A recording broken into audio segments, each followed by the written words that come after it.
Good Wednesday, everyone. I'm Cyrus Webb, and welcome to Conversation Daily News. Glad you all could be with us on this last hump day of the month of October. We, of course, have your news headlines coming up on this Wednesday. We have a message from my book, Words I Choose to Live By. And in today's Entertainment Spotlight, we really have news you can use. I speak with board-certified dermatologist Dr. Weinstein Velez about the connection between sensitive skin and your mental well-being.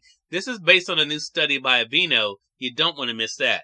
Enjoy today's broadcast. For Conversation Daily News, I'm Cyrus Webb with your Wednesday headlines. In international news, Ukraine alleges Russian dirty bomb deception at nuke plant.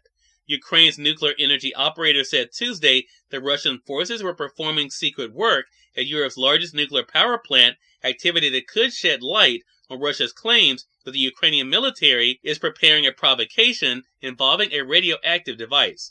The Russian defense minister made an unsubstantiated allegation that Ukraine was preparing to launch a so-called dirty bomb. The Russian defense ministry leveraged the charge over the weekend in calls to its British, French, Turkish, and U.S. counterparts. Britain, France, and the United States rejected it out of hand as transparently false. Ukraine also dismissed Moscow's claim as an attempt to distract attention from the Kremlin's own alleged plans to detonate a dirty bomb, which uses explosive to scatter radioactive waste in an effort to sow terror. The Ukrainian state enterprise that operates the country's 4 nuclear power plants said Russian forces have carried out secret constructive work over the last week at the occupied Zaporizhzhia nuclear power plant in Ukraine. Russian officials controlling the area won't give access to Ukrainian staff running the plant or monitors from the UN's atomic energy watchdog that would allow them to see what the Russians are doing. The UN Security Council was scheduled to hold closed-door consultations about the dirty bomb allegation on Tuesday at Russia's request. Russia asked the council to establish a commission to investigate its claims that the United States and Ukraine are violating the convention prohibiting the use of biological weapons at laboratories in Ukraine. Soon after Russia's February 24th invasion of Ukraine, its UN ambassador claimed that secret American labs in Ukraine were engaged in biological warfare, a charge denied by the U.S. and Ukraine. The Kremlin has insisted that its warning of a purported Ukrainian plan to use a dirty bomb should be taken seriously and criticized Western nations for shrugging it off. The dismissal of Moscow's warning is unacceptable in view of the seriousness of the danger that we have talked about, said the Kremlin spokesman. Speaking during a conference call with reporters, they added, "We again emphasize the grave danger posed by the plans hatched by the Ukrainians." At the White House, President Joe Biden was asked Tuesday if Russia is preparing to deploy a tactical nuclear weapon after making its claims that Ukraine will use a dirty bomb. "I spent a lot of time today talking about that," Biden told reporters. The president was also asked whether the claims about a Ukrainian dirty bomb amounted to a false flag operation. "Let me just say, Russia will be making an incredibly serious mistake if it were to use a tactical nuclear weapon," Biden said. "I'm not guaranteeing you that it's a false flag operation, but it would be a serious, serious mistake." In national news, school gunmen had AR-15 style weapon, 600 rounds of ammo. The 19-year-old gunman who killed a teacher and a 15-year-old girl at a St. Louis high school was armed with an AR-15 style rifle and what appeared to be more than 600 rounds of ammunition, the police commissioner said on Tuesday. Orlando Harris also left behind a handwritten note offering his explanation for the shooting Monday at Central Visual and Performing Arts High School. The 10th grade girl and the 61-year-old physical education teacher died, and 7 students were wounded before police killed the gunman in an exchange of gunfire. The police read the shooter's note in which the young man lamented that he had no friends, no family, no girlfriend, and a life of isolation.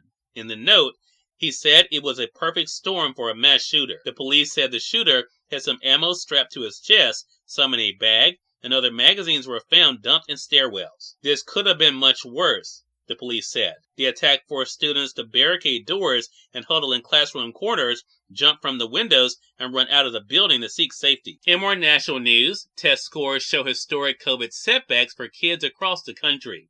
The COVID-19 pandemic caused historic learning setbacks for Americans' children, sparing no state or region as it erased decades of academic progress and widened racial disparities, according to results of a national test that provide the sharpest look yet at the scale of the crisis. Across the country, math scores show their largest decreases ever. Reading scores dropped to 1992 levels. Nearly 4 in 10 eighth graders failed to grasp basic math concepts. Not a single state saw a notable improvement in their average test scores, with some simply treading water at best. Those were the findings from the National Assessment of Educational Progress, known as the nation's report card, which tested hundreds of thousands of 4th and 8th graders across the country this year. And finally, in business news, stocks end higher on Wall Street as earnings roll in.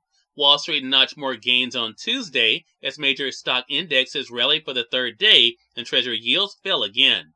The S&P 500 rose 1.6%, with roughly 90% of stocks in the index notching gains. Cyrus Webb, Conversations Daily News. It's on time for a message from my book, Words I Choose to Live By. Enjoy. Good Wednesday, everyone. I'm Cyrus Webb, and welcome to Words I Choose to Live By.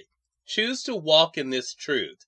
Though your life might include its share of mistakes, your existence is not one of them. You were meant to be great, so let's go do it.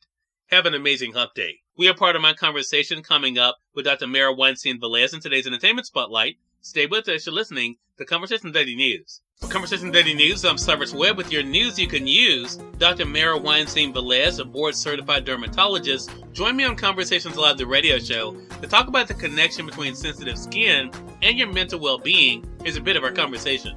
So this is an important conversation because especially during this time of year as we're dealing with seasonal change, I've heard people talk about sensitive skin. So this is an interesting thing that's happened with this report. Talk to us about what led to the report, if you don't mind. Absolutely. So Aveeno released the State of Skin Sensitivity Report because they know that sensitive skin is real. And I, as a board-certified dermatologist, can vouch for this as well. It has a tremendous impact on our patients' quality of life. In fact, 71% of adults in their report said they have sensitive skin, which is a 55% increase from just the last 2 decades. Wow.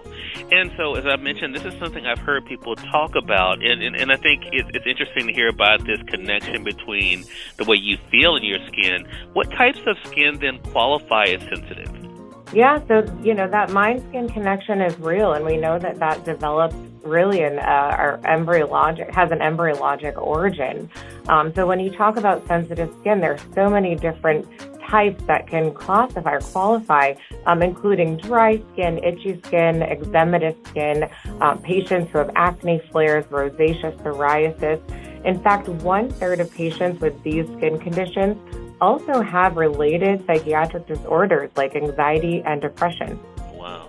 So is this something then, when it comes to this study then, and Dr. Weinstein Velez, as people are kind of listening to this, are there things that they can do to be able to help deal with sensitive skin?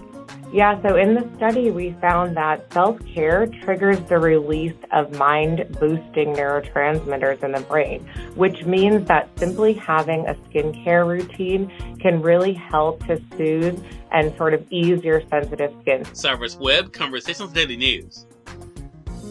We thank you all for tuning into this edition of Conversations Daily News. But better on tomorrow with more news, message from my book, Words I Choose to Live By, and of course your Entertainment Spotlight.